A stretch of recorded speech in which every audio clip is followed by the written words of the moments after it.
Israeli फ़ौज की बर्बरियत, फ़लस्तीनी अवाम की जिद्दोजहद और मशरिक़ वस्ता की पल पल बदलती सूरत हाल और इस पर दुनिया का रद्द-ए-अमल क्या है। गज़ा में हर अहम अपडेट, तज्ज़ियों और तबसरों के लिए हम आपको लिए चलते हैं जियो न्यूज़ के वॉर रूम गज़ा, जहाँ से आपको ज्वाइन करेंगे साथी एंकर मुबशिर हाशमी।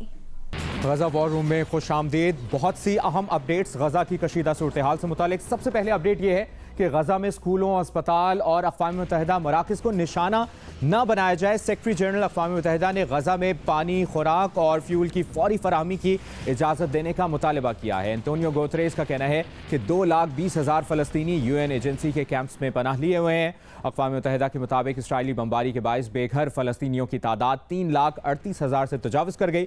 इसराइल की अंधाधुंध बमबारी में अक़वाम मुत्तहिदा के 11 मुलाज़मीन, स्कूलों में 33 असातिज़ा जाँ बहक हो चुके। छठे रोज़ भी इसराइली हमले जारी हैं। मज़ीद 50 फ़लस्तीनी शहीद। खान यूनिस के घर के मलबे से 9 बच्चों समेत 18 फ़लस्तीनियों की लाशें निकाली गईं। जाँ बहक फ़लस्तीनियों की तादाद 1100 से ऊपर चली गई। रेड क्रॉस ने खबरदार किया है कि गज़ा के अस्पताल तिब्बी सामान और बिजली की फराहमी बंद होने से मुर्दा खानों में बदलते जा रहे हैं।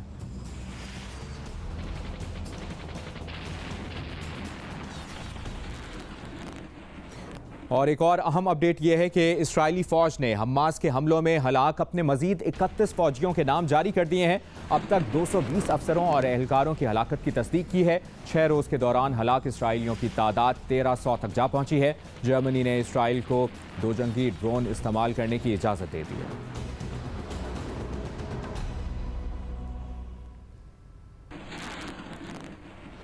अमरीकी रिपब्लिकन सेनेटर लिंडज़े ग्राहम ने हमास इसराइल लड़ाई को मजहबी जंग करार दे दिया। गज़ा को सफ़ाए हस्ती से मिटाने का मुतालबा कर दिया।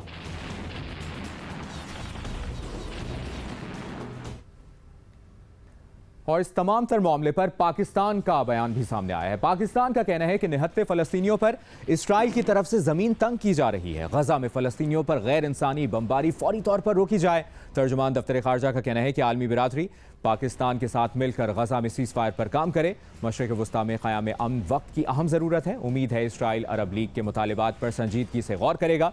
तर्जुमान दफ्तर ख़ारजा ने कहा है कि गज़ा में शहरी आबादी को निशाना बनाया गया। मासूम बच्चे, ख़वातीन शहीद हुए।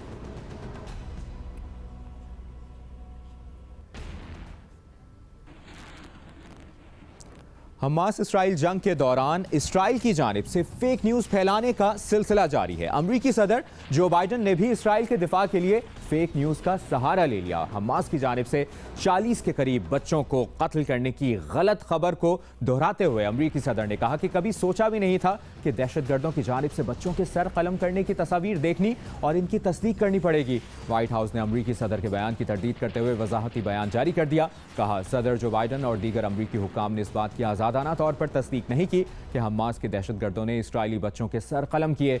सदर बाइडन का बयान इसराइली सदर के तर्जुमान के दावों और इसराइली मीडिया रिपोर्ट्स की बुनियाद पर था। और इसराइली हुकूमत के खिलाफ अवामी रद्द अमल सामने आने लगा है। इसराइली शहरी नेतन्याहू काबीना की वजीर के अस्पताल दौरे के दौरान फट पड़े। गुस्से का इजहार करते हुए वजीर से कहा कि तुमने हमारा मुल्क तबाह कर दिया। मुश्तिल आवाम को देखकर इसराइली वजीर को अस्पताल से वापस जाना पड़ गया। शहरियों के इसराइली वजीर से एहतजाज की ये वीडियो वायरल हो गई। और वॉर रूम से अभी ताज़ा खबर मौसूल हो रही है। ताज़ा खबर यह है कि गज़ा में मुहाजिर कैंप पर इसराइली हमले में 15 फ़लस्तीनी शहीद हो गए हैं। हमास का बताना है कि इसराइल ने पूरे गज़ा में रिहायशी इमारतों को निशाना बनाया है। गज़ा के शहरियों को इसराइल की तरफ से हमले से कबल कोई वार्निंग नहीं दी गई, जबकि उर्दन ने गज़ा के लिए इब्तदाई इमदाद भेजने का ऐलान कर दिया है। उर्दन की फ़ौज के ज़राए का बताना है कि फ़ौजी तैयारा इमदाद को मिस्र के साथ रफ़ा बॉर्डर क्रॉसिंग तक ले जाएगा। इजाज़त मिलने पर इमदाद गज़ा के हुक्काम को मुंतकिल की जाएगी। अमरीकी वज़ीर ख़ारजा इसराइल पहुँच गए हैं।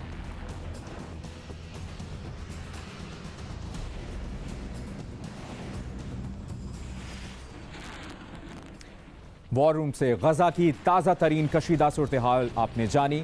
आप जियो न्यूज़ के साथ